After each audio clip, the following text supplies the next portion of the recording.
Wesley So versus Pragnananda na naman. Patatawarin na naman ba ni Wesley kapag ka nabingit ito si Prag?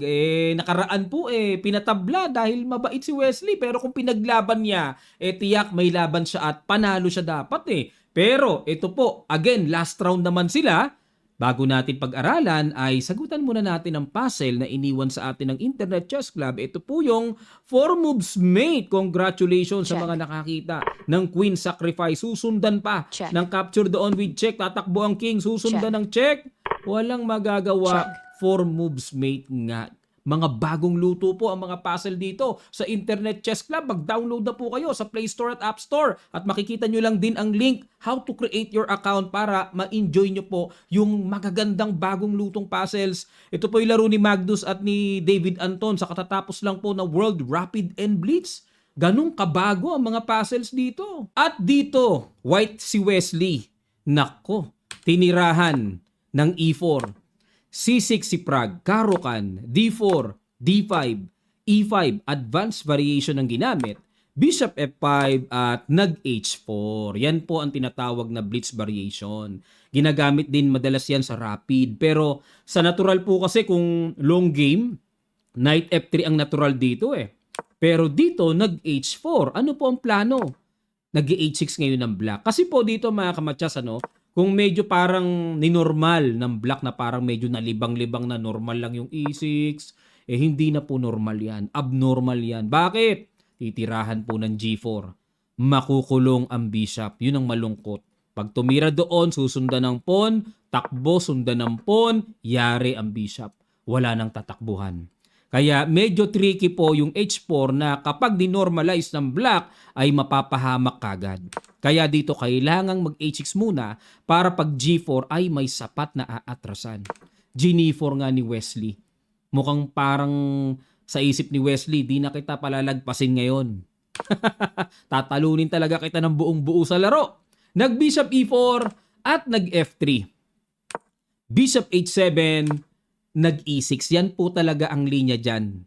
Nagsasacrifice ng isang pawn, pang-ipit. Yan po ang purpose para ma-delay ang pag-develop ng dark square bishop. Nade-develop kasi yan sa pamamagitan ng E6. Diba? Binarhan yung square. Sacrifice.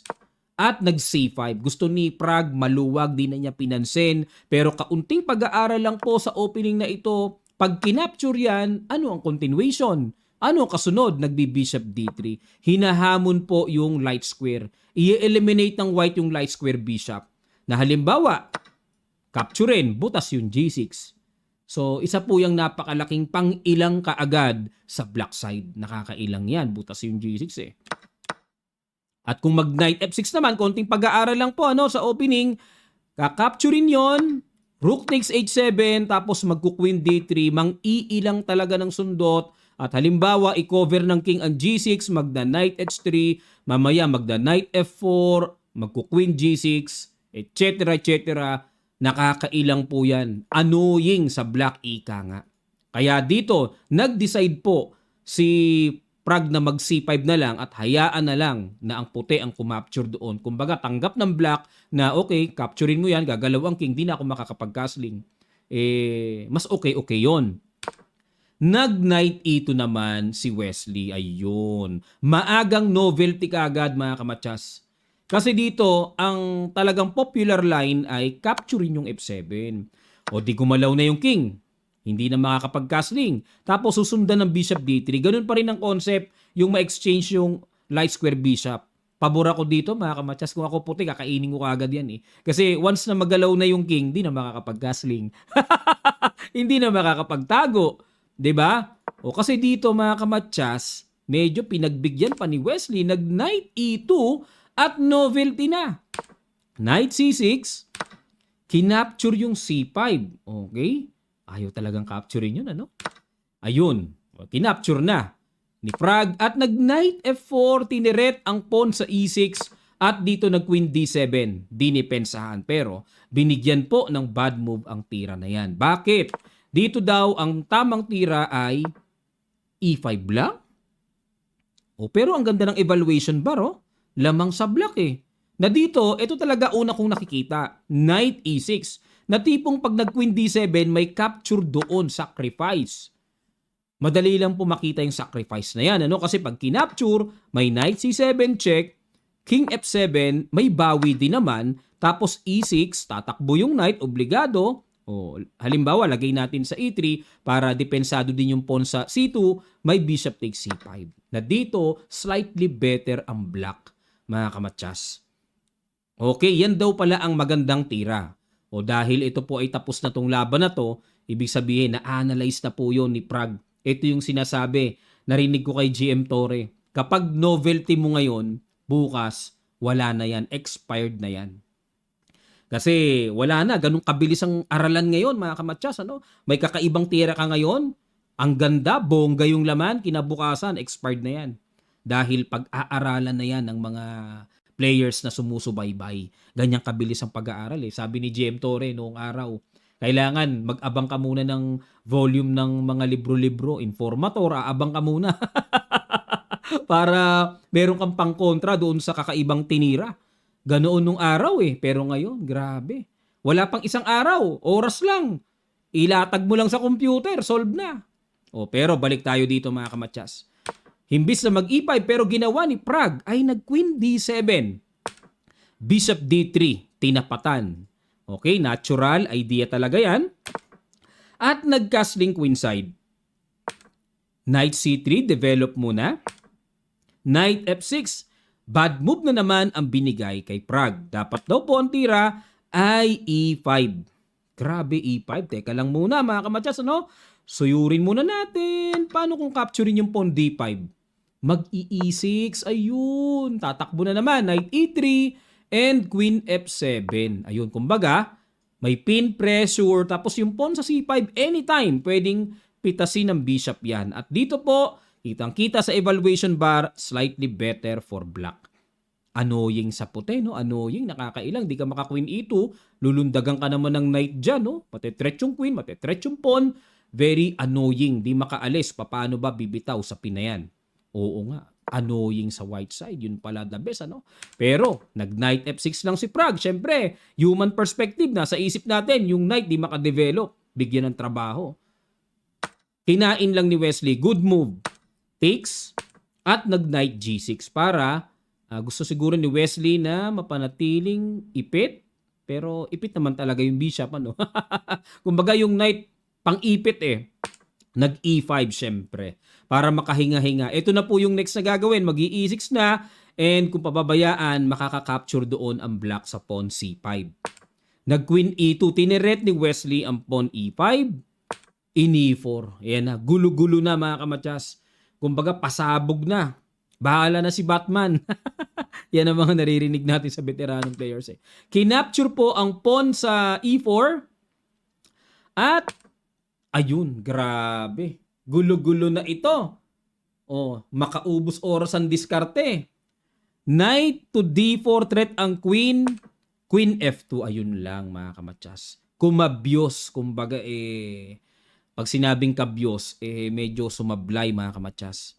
Dapat daw ang tira ay queen g2. Naku po, grabe. Diferensya ng queen f2 sa queen g2. Kung ako, ito rin ang gagawin ko. May threat pa May tempo threat pa di ba? Pero dito, nag-queen G2 si Wesley. Nag-queen G2 ang computer. Sorry po. Bakit? Pag nag-E5, ang pinapatira E5 masyado ng complex, malalim.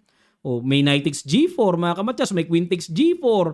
May E5, napaka-complex ng queen G2, malalim. Pero di ko na po susuyurin mga kamatsas Yan po ay timplado ng computer kung bakit queen G2. Pero napakahirap makita yan sa human eye. Kung ako po makikita ko, ito rin. Okay. Gets ko na kasi nakapturan dito sa pawn E4. Kasi yung knight na tineret ay depensado ng queen. Ano pagkakaiba? Sandali lang po mga kamatsas. Pagka gumanon, dito kumain, ang pagkakaiba makakapag grabe naman, ang lalim naman, kasling ang tira. Kasi parang nakakatakot, may mga ganong atake, ano? Napaka-wide complex naman ang laban, Tapos magku-queen e6 lang daw. Tapos king h1 lang, ano? Nako po. Mundo na ng computer yan. na mapagbibintangan ka na gumagamit ka ng computer o face-to-face po ito ha. Baka may magtanong na naman, online ba yan? Laging may ganun eh. Okay, napaka ano po niyan, kumbaga parang yan na yung limitation ng human sa computer eh. Yung mga parang mapapaisip ka, bakit ganun? May mga tanong ka na. Masyadong malawak ang computer sa panahon ngayon. So, Queen F2, balik po tayo. Kinaptura ni Prague sa E4 at kitang-kita sa evaluation bar ang laki na ng lamang kaagad ng black. Nag-knight E5 si Wesley. Tineret ang queen, umisod lang. Counter threat, dinipensahan, nag-G5. Ayun na, natumbukan na ang malakas na tira. Bishop G3, atras lang. Ay, nako, ang laki palalo ng evaluation bar na ibinaba kay Wesley. Dapat daw po ang tira, kahit pa paano makakapalag-palag kung magkakasling queenside. Pag kinapture ang bishop, sabay capture doon, ayun lang, pa one piece down. Malala na rin pala, malala. Wala, hindi kakayanin ng human nerve yan. Siyempre, hanggat maaari tayo, pagka inatake tayo, ililigtas natin, di ba? Pero dito mga kamatyas, ayun na, tumbok na yung sunod-sunod na. Knight takes G4, top move. Grabe, the best. Kinain, kain. Ang problema, hindi makapagtago-tago si Wesley sa queenside. Bawal yung dadaanan ng king para sa mga beginners na ibang nanonood, no? Kapag magkakasling, bawal po yan kapag nakatret ang dadaanan ng king. Pero kung ang nakatret yung dadaanan ng tore, walang problema doon. Pero pag ang dadaanan ng king sa castling ay nakatret, hindi pwede. Tanggalin mo muna yung balakid na yan. Nag-rook D1, di na nag-castling si Wesley. So nag-rook D1 na lang, tineret na lang yung knight. Ayon dito mga kamatyas, isa pang bira na napakalakas. E3. Sa laro, walang patawad, di ba? Ganyan ang mangyayari pag pinatawad mo sa laban. Wala namang patawad sa'yo pagka nagkaroon ng pagkakataon. Bubugbugin ka talaga. Bugbogacious. E3, sacrifice. Pag kinapture po kasi may knight takes C2. Umilag lang. And ang huling bitaw na talagang bugbogacious attack. Boom, knight takes C2. Resign si Wesley. Bakit po? Pag nag-king F1, hindi. Pwedeng checkan, pwedeng kainan lang doon. Or pag kinain naman to, bugbog eh. Oh. Bugbogacious. Yan po mangyayari, Matyas. O, diba? Bata pa lang ako, narinig ko na yan. Sabi sa akin ng coach ko noon. Pag humingi ng, or pag nag-offer ng draw kalaban mo, wag mong patawarin. Baka maawa ka, mag-iyak-iyak ka. Wag kang magpapatawad. Talunin mo pa rin. Oh. Nasa isip ko, bakit ganun? Ba't ayaw magpatawad? Mangiyak-ngiyak na nga, humihingi nga ng draw. Bakit ayaw magpatawad? Ba't hindi patatawarin? Diba? Nakakaawa eh. Kasi nga, laro lang naman mga kamatyas. Laro lang naman eh. Iba yung sa tunay na buhay na ikaw ay ginawa ng kasalanan tapos hindi mo patatawarin. Iba yun. Pag nagawan ka ng kasalanan, patawarin mo. 'Di ba? Kasi nga sabi nga po, 'di ba, para patawarin ka rin ng Diyos kasi nagpatawad ka sa nagkasala sa iyo.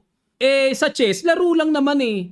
Sabi sa akin ng coach ko noon, paano mo kung mahal mong kaibigan mo at gusto mo siyang lumakas, tuluyan mo, bugbugin mo. Dahil yon tatatak sa kanya, mag-aaral siya, magpupursigi siyang habulin ka. Magpupursigi siya na magpakagaling sa chess. Pag sa chess, laban tayo. Lagi ko naririnig yan nung bata ako. Sabing ganon, pagka kaibigan mo, laban lang. Patay kung patay. Pinapagalitan ako ng coach ko noon. Kasi meron akong larong ganun eh. Yung parang kaibigan ko, lagi kong kasama. 'Di ba? Buddy-buddy sa chess. Tapos umalangan ng posisyon. Nginingitian lang ako, nag-o-offer ng draw. Ako naman, dahil nasa isip ko, may pakisama, kaibigan, marami sa ating tinamaan yan. Guilty tayo dyan.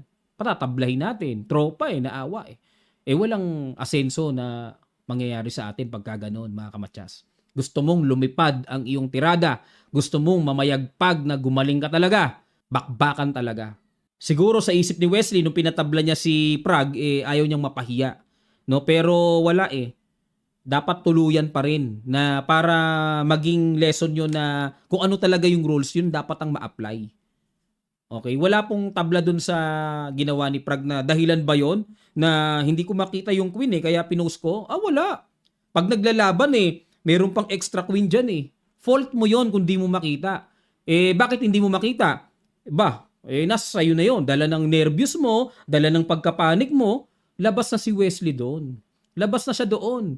Kumbaga, gaganda ng mga binitawan ni Wesley na talaga nakakataranta, nakaka-pressure kaya ka nga nagkaganon Tapos dadailan mo, di ko makita yung queen, pinost ko.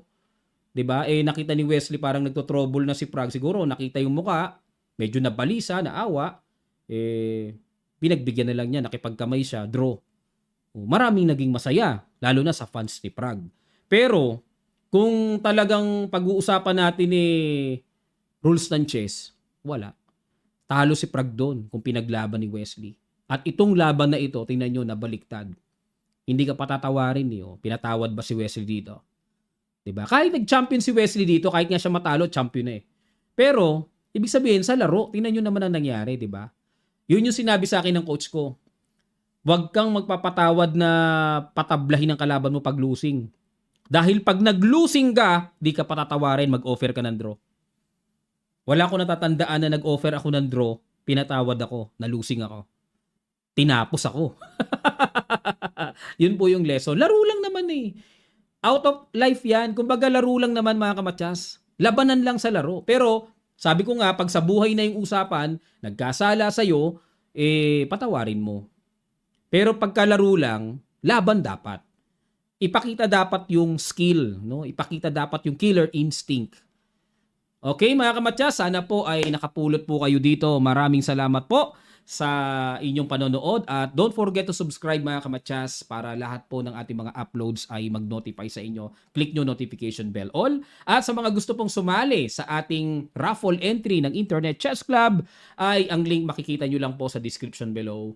Click nyo lang po and then tapusin nyo ang task ng weekly puzzle solver at yung bronze sa puzzle quest. Yun na po yung pinaka-entry nyo para sa next week, live streaming natin, makasali po kayo at may chance kayong manalo ng GCash prizes. Maraming salamat. Magkita-kita pa tayo sa mga susunod pang chess updates.